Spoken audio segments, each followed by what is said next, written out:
اعوذ باللہ من الشیطان الرجیم بسم اللہ الرحمن الرحیم۔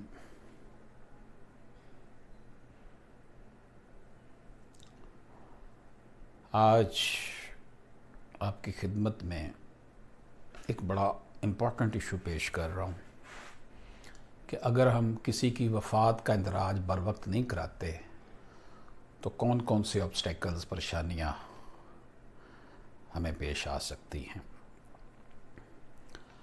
اگر ہم فوت ہونے والے شخص کا اس کی ڈیتھ کے بعد اندراج نہیں کرواتے، ڈیتھ سرٹیفکیٹ نہیں لیتے، تو کوئی بھی شخص اس چیز کا فائدہ اٹھا کر اس فوت ہونے والے شخص کے نام کی فراڈ کے ذریعے کوئی بھی لین دین، ٹرانزیکشن، کوئی ایگریمنٹ بنوا سکتا ہے۔ چونکہ اگر ہم نے وفات کا اندراج نہ کروایا ہو تو اس لیے عدالت آپ کی اس بات کا صحیح طور پر یقین نہیں کرے گی کہ جس وقت وہ ٹرانزیکشن ہوئی، لین دین ہوا، کوئی زمین کی بات ہے، کوئی گاڑی کی بات ہے، کوئی گھر کی بات ہے، کوئی بھی لین دین ہوا ہے، تو اس وقت وہ شخص زندہ تھا یا نہیں زندہ تھا، کیونکہ عدالت نے تو پروف مانگنا ہے۔ اس لیے تو کہا جاتا ہے قانون اندھا ہوتا ہے۔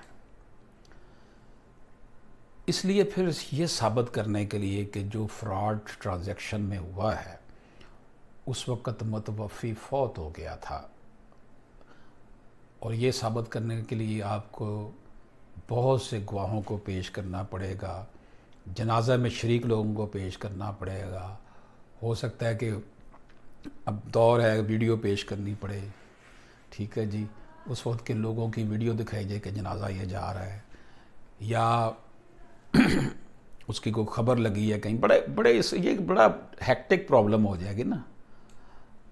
اس کے علاوہ بہت سے قانونی مسائل کا سامنا بھی کرنا پڑتا ہے۔ اس لیے وراثت کی منتقلی اور منقولہ جائیداد کی تقسیم وغیرہ متوفی کی وفات کا اندراج بر وقت ہمیں یونین کونسل میں کروانا چاہیے۔ جیسے ہم یونین کونسل میں متوفی کی وفات کا اندراج کرائیں گے تو ساتھ ہی جو وراثت کی منتقلی اور جو منقولہ جائیداد ہے اور غیر منقولہ جائیداد ہے، جو بھی کچھ بھی ہے، سب کا ساتھ ہی کر لیں۔ دیکھیں، مرنا سب نے ہے۔ بڑا میں حیران ہو جاتا ہوں کہ لوگ پراپرٹیز کے لیے خون سفید ہو چکے ہیں، سگے بہن بھائیوں کو قتل کر دیتے ہیں، باپ کو قتل کر دیتے ہیں، اور اس پراپرٹی نے یہیں رہ جانا ہے۔ بہرحال دس از دا انفارمیشن جو میں نے آپ کی خدمت میں پیش کرنی تھی۔ اجازت دیجیے، اللہ حافظ۔